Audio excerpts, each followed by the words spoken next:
There is a procession moving through the city gate of Nain, and it is headed in the wrong direction. In the ancient world, the dead moved outward, away from the city, away from the living, away from everything that breathed and ate and prayed. And the grieving shuffled behind them in a trail of dust and low, inconsolable weeping. But on this particular afternoon, something is moving toward that procession from the opposite direction, and when the two crowds collide at the gate, the universe holds its breath. A widow is burying her only son, and the only begotten Son of God is walking straight into her grief.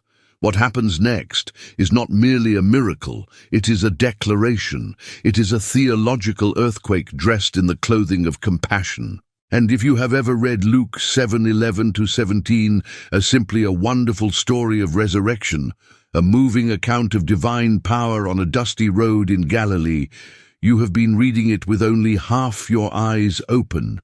There are layers beneath this narrative that stretch back centuries, that reach forward to the cross, and that touch the center of everything Christianity actually claims about who Jesus is and why he came. This is the story that answers the question before the question is even asked. To understand why Jesus stopped that funeral, you must first understand what a funeral in first-century Jewish Palestine actually meant. Not as a modern Western observer standing behind glass in a museum of ancient history, but as someone who breathed the dust of that world and understood the full weight its customs and legal codes carried. Death in the ancient Near East was not a private affair to be managed by a small family in a parlor. It was a communal rupture, a tearing of the social fabric, an event that implicated the entire village in its grief. When a person died, neighbors were not invited to pay their respects. They were expected to. Jewish law required that burial happen swiftly, almost always within the same day of death, rooted in the command of Deuteronomy 21:23, which instructed that a body not remain unburied overnight. The urgency was not primarily sanitary, though the heat of the Levantine climate made swift burial practical. It carried deep theological significance. The body was to be returned to the earth with honor and without delay, because human life was a sacred loan from God, and in death, that loan was being repaid to the one who had given it. To delay burial was not merely an inconvenience, it was to dishonor both the dead and the author of life. The mourning rituals were therefore immediate, public, and overwhelming in their collective intensity. Hired mourners, often women trained in the art of lamentation, were customary even among families of modest economic means. They would wail loudly, beat their chests, tear their garments, and fill the air with sounds of grief so visceral that passers-by would understand without asking, "Death has come here." Flute players accompanied the procession, their mournful notes signaling to the surrounding streets that the living were conducting the dead to their resting place. The entire community was expected to stop what it was doing and fall in behind the bier, because in the collective moral imagination of Israel, death was not just one family's loss, it was everyone's loss. It was a reminder that the world was not as it should be, that the perfect shalom of God's original creation, the undisturbed wholeness of a world where the Maker walked in the garden in the cool of the day, had been catastrophically shattered, and that the groaning Paul would later describe in Romans 8:22, when he wrote that the whole creation groaneth and travaileth in pain together until now, was utterly real, utterly present, and utterly unresolved. Now press this single detail into your mind, like a stone into clay, and do not let it escape. The woman walking at the center of this procession was a widow. Luke 7:12 is precise and deliberate about that fact. Her husband was already gone, already buried, already mourned. And this young man on the bier, her son, Luke tells us, was her only son. In Hebrew and Aramaic culture, widowhood was not merely an emotional state of loneliness or personal sorrow. It was an economic and social category that carried devastating practical implications.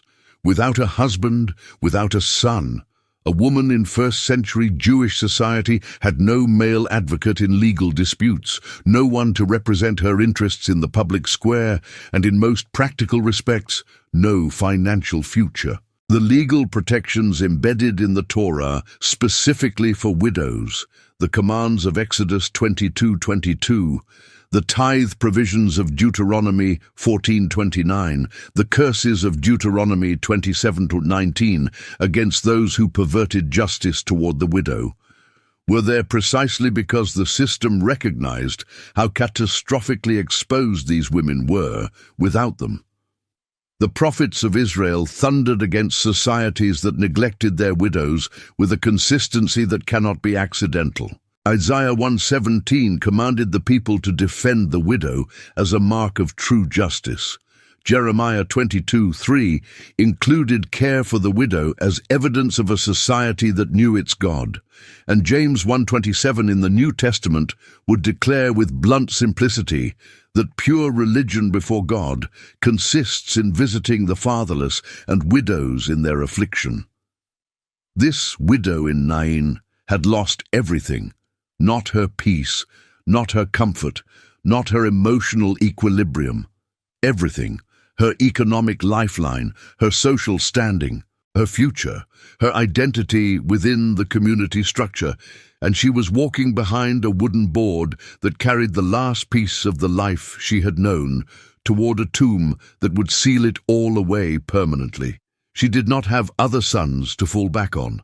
She did not have a brother-in-law who had taken her in under the levirate protections of Deuteronomy 25. She had nothing left but the hollow air where her son used to stand. Luke tells us in Luke 7:13 that when the Lord saw her, he had compassion on her. The Greek word used here is esplachnisti, a verb derived from the noun splanchna, the inward parts, the bowels, the gut. In the Greek medical and philosophical tradition of the ancient world, the splanchna were understood to be the seat of deep emotion, the place where feeling was most intensely physical, the center of what we might today call the nervous, emotional body. When the New Testament writers used this word to describe Jesus, they were not offering a polite theological note about divine sympathy. They were describing something that happened in his body. The grief of this woman physically moved the Son of God in a way that could be felt, not merely thought. He did not observe her pain from a safe, calculated distance. He absorbed it. And then, before he prayed, before he consulted the Father, before he organized a ministry strategy, he acted. He said to her, "Weep not." Luke 7:13. 3 words in the English of the King James Version, 2 in the Greek imperative. Stop weeping, cease your lamentation. And it is worth pausing here to feel the extraordinary, even bewildering audacity of that command, because at this precise moment, Jesus has not yet done anything miraculous. He has not yet touched the bier. He has not yet spoken to the dead young man. He has not yet parted any waters or stilled any wind or healed any disease. He has simply told a woman who is in the most legitimate grief of her life to stop crying. The only way that command is compassionate rather than cruel, the only way it is the word of a savior rather than the thoughtless insult of a stranger, is if Jesus already knows with absolute certainty what he is about to do. He commands the end of her weeping before the reason for the end of her weeping is yet visible to her, because he himself is the reason. He is, as he will say in John 11:25, the resurrection and the life. He does not need to wait for the miracle to assure her the weeping is over. The miracle is already as certain as the voice that issued the command. He is the guarantee of his own word. Then he touched the bier. Luke 7:14 says that he came and touched the bier, and they that bare him stood still. This moment, this touch, is another earthquake concealed inside a single quiet sentence, and it will pass unnoticed unless you understand the system it is disrupting. Under Jewish law, specifically the ritual purity codes, rooted in Numbers 19:11-16, contact with a dead body rendered a person ritually unclean for 7 days. A corpse was the primary and most severe source of impurity in the Levitical system. A bier upon which a corpse rested communicated that same impurity to whoever touched it. Contact with either one placed a person outside the boundaries of full community participation until the required purification rituals involving the water of purification prepared from the ashes of the red heifer, as described in Numbers 19, had been completed. The Pharisees and scribes of Jesus' day were extremely vigilant about this boundary, and they were not being merely pedantic. The boundary expressed a deep and true theological conviction. Death was the enemy of God's intended order, the consequence of the rupture in Eden, the visible sign that the world was living under a curse. Wherever death was, there the realm of the unholy had intruded into God's creation, and holiness and contamination could not coexist. But when Jesus touched the bier, something happened that had no precedent in the entire purity system of Israel. The impurity did not transfer from the dead to Jesus. Instead, life transferred from Jesus to the dead. This is not how contamination operated. You touched a corpse, and you became unclean. You did not touch a corpse and make it living. But Jesus is not operating under the old terms of the purity system. He is not subject to the logic of contamination, because he is not drawing from a reservoir of purity that can be depleted or defiled. He is the source of life itself. He is the one in whom, as John 1:4 declares, was life, and the life was the light of men. Death cannot contaminate life when life is not a quality, but a person. He does not become impure by touching the dead. The dead become the living by being touched by him. The purity system was always only a shadow, a teaching instrument designed to convey the deep separateness between God and death. But the substance of what that shadow pointed toward was always this: the day when God himself would show up at the boundary between life and death and refuse to be stopped by it. And then he spoke. "Young man, I say unto thee, arise." Luke 7:14. 4 words. No incantation, no formula, no invocation of the divine name, no prayer directed upward toward the Father. He does not say, "Father, please raise this young man." He does not say, "In the name of the God of Abraham, rise." He speaks to a dead young man directly, in his own name, in his own authority. And that is the detail that Luke wants us to feel reverberating in our bones, because there is only one being in all of Jewish theology who has the natural and sovereign authority over the boundary between life and death, and that is God himself. In 1 Samuel 2:6, Hannah prays with clear-eyed faith, "The Lord killeth and maketh alive. He bringeth down to the grave and bringeth up." In Deuteronomy 32:39, the voice of God himself thunders through the song of Moses, "I kill and I make alive. I wound and I heal. Neither is there any that can deliver out of my hand." The authority over death is not a human authority, not a prophetic authority, not even an angelic authority that can be borrowed and wielded by the righteous. It is the exclusive divine prerogative of the one who spoke existence into being. And here stands Jesus of Nazareth, a man with dust on his sandals and the smell of the road on him, exercising that prerogative with 4 unhurried words. The crowd knew what they were hearing. Luke 7:16 tells us that fear came on all. The Greek word is phobos, that holy terror which in the biblical tradition always accompanies a direct, unmediated encounter with the power and presence of the living God. This was the fear that fell on the disciples in the boat when Jesus calmed the storm in Mark 4:41. This was the fear that fell on all the church after the deaths of Ananias and Sapphira in Acts 5:11. This was not the fear of a dangerous animal or an unpredictable man. This was the fear of the creature in the presence of the Creator. And from within that holy terror, the people glorified God and said, "A great prophet is risen up among us, and that God hath visited his people." They were closer to the truth than their theology yet had room for. They said a great prophet, and they were thinking of Elijah, who had raised the son of the widow of Zarephath in 1 Kings 17:24. They were thinking of Elisha, who had raised the son of the Shunammite woman in 2 Kings 4:32-37. They recognized the shape of a divine visitation. What they had not yet fully grasped was that those earlier resurrections were not parallel events. They were foreshadowings, rehearsals staged by the same God across the centuries, precisely so that when the real thing arrived at the gate of Nain, those with eyes trained on the scriptures would recognize it. Elijah had prayed desperately, stretched himself on the child 3 times, and cried to God with the full weight of his intercession behind the words. Elisha had lain on the child with an intimacy that bordered on the physical, mouth to mouth, eyes to eyes, hands to hands, and the child's flesh had grown warm slowly, and the child had sneezed 7 times before opening his eyes. Both men were channels through whom God's power flowed, instruments through which the divine will found its way into the physical world, men who cried out to heaven and received power that was not their own to give. They were servants borrowing from the treasury of their master. But Jesus said one sentence, and the dead man sat up and began to speak. He did not pray. He did not stretch himself on the body. He did not repeat the act. He commanded.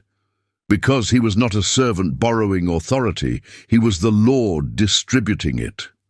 There is also a layer of prophetic geography embedded in this story that most modern readers pass over without noticing, and it is a layer that Luke has no interest in hiding. He tells us explicitly and deliberately that this event took place at the gate of a city called Nain. In Hebrew, the name Nain means pleasant or beautiful. The city was situated in the region of Lower Galilee, in the Jezreel Valley, within sight of the hill of Moreh.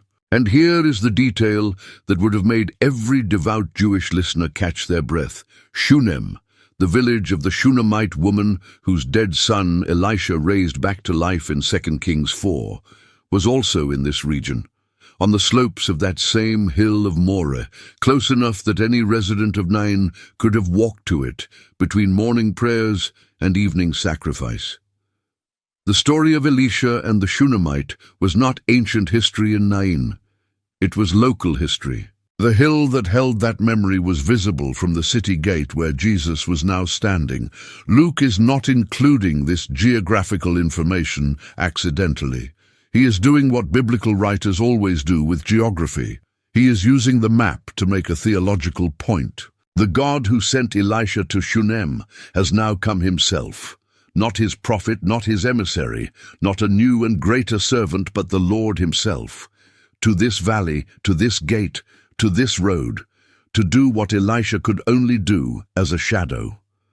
And the contrast between the two miracles, placed side by side against the backdrop of that same hill, reveals the distance between the shadow and the substance. Elisha arrived after the child was already laid in the upper room, the door closed, the situation already sealed in death.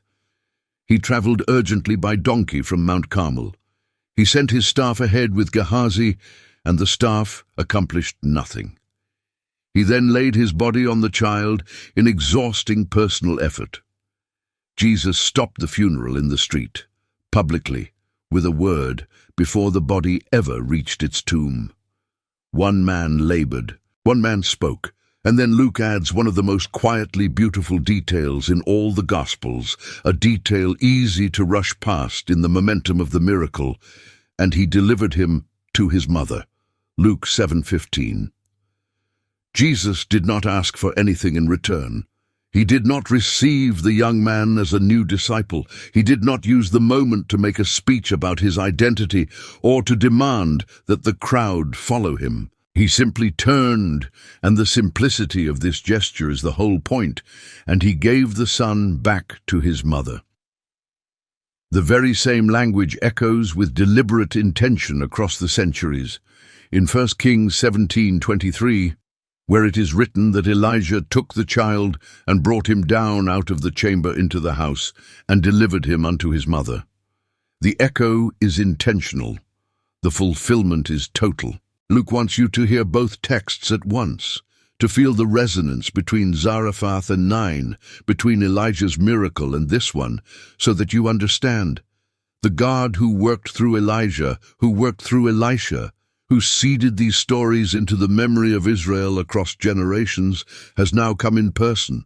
He is not sending a representative. He has come himself. And he is giving sons back to their mothers, because the enemy that took those sons, death, the last enemy, as Paul will name it in 1 Corinthians 15:26, is not stronger than he is. Now the question must be pressed a little further. Why this widow? Why this young man? Why this gate on this particular afternoon? Of all the funerals moving through the cities and villages of Israel on this day, what brought Jesus to the gate of Nain at precisely this moment? Luke does not give us a strategic answer. He does not tell us that someone sent Jesus a message about the widow, or that the disciples had been told to plan a stop here, or that Jesus had heard of this woman's suffering in advance and journeyed specifically to find her. What Luke tells us is the simplest and most staggering possible answer. He saw her, and he had compassion on her. The sovereignty of God and the tenderness of God are not in tension in this account. They are the same thing, viewed from two different angles. God's sovereign choice of this widow, in this insignificant village, in this unremarkable valley, on this otherwise undocumented afternoon, is not cold, distant calculation. It is infinite compassion expressing itself through infinite power, choosing its moment the way a father chooses when to catch a falling child. Not because the child earned it, not because the fall followed a schedule, but because the father was there, and the child was falling, and love does not wait for invitations. Consider one more detail. Jesus was not wandering when this happened. Luke 7:11 says that the day after healing the centurion's servant in Capernaum, he went to a city called Nain. He had a destination. He was walking with purpose. But the widow's procession intersected his path at the gate, and the eternal purposes of God did not override his compassion for the specific, suffering, unnamed woman standing 3 feet away. This is the theological heart of the Incarnation. God does not manage human grief from a distance. He comes close enough for it to move his gut. The one who holds the architecture of the cosmos in his mind stops at a city gate for one broken woman, because the God revealed in Scripture has never been a God who sacrifices the individual on the altar of the abstract.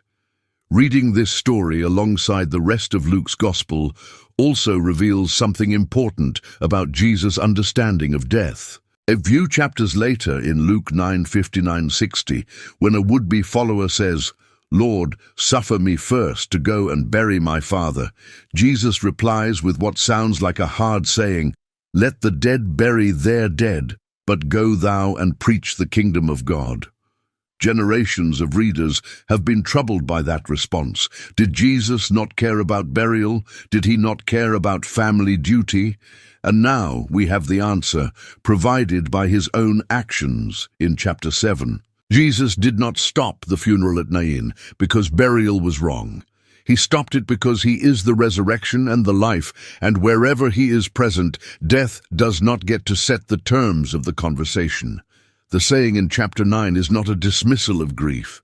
It is a declaration that the kingdom of God does not operate on death's timetable. And the miracle at Nain is the proof that Jesus has the authority to make that declaration, because he has already demonstrated publicly at a city gate in front of 2 crowds that death yields to his voice.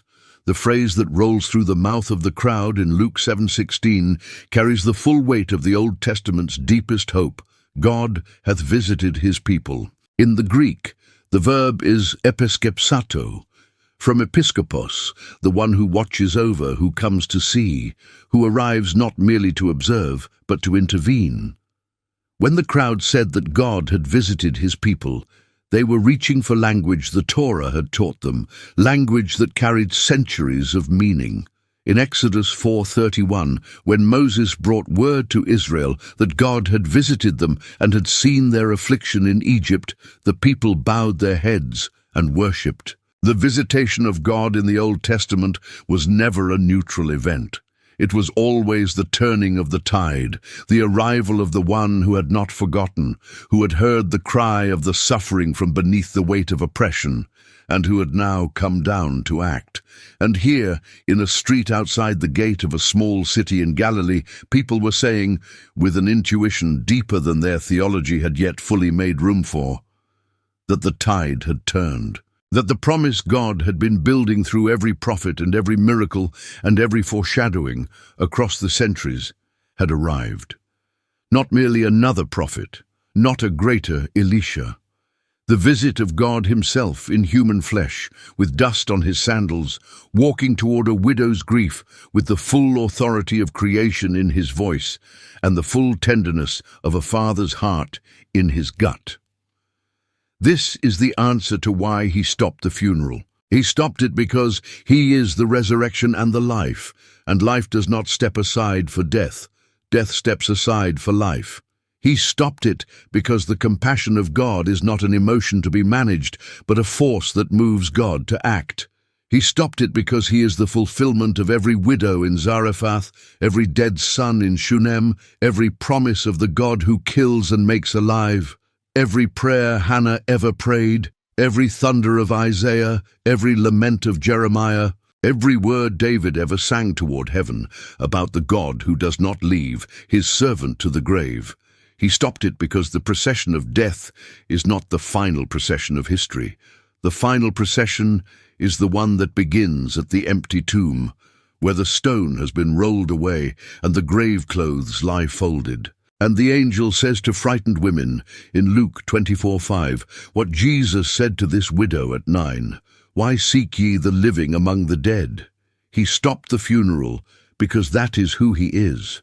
Not a prophet who borrows authority, not a healer who channels power, not a teacher who offers wisdom to make death more bearable. He is the Lord of life himself, walking in sandals, stopping at gates, speaking to the dead in the same voice that called Lazarus out of the tomb in John 11:43. The same voice that will one day speak to every grave that has ever held a human body, as John 5:28-29 declares, "The hour is coming, in the which all that are in the graves shall hear his voice and shall come forth." What happened at the gate of Nain was not an interruption of the natural order. It was a preview of the final order, the world as it will be when the last enemy has been abolished, when death itself has been swallowed up in victory, when every procession that ever moved toward a tomb will be reversed by the voice of the one who proved at Nain that no procession is beyond his reach. Tell us where you are watching or reading from, your city and your country, and share with us. Has there been a moment in your own life when you felt that Jesus interrupted a procession you thought was unstoppable? When he stopped something that had already been set in motion and seemed impossible to reverse? We want to hear your testimony. Leave it in the comments below.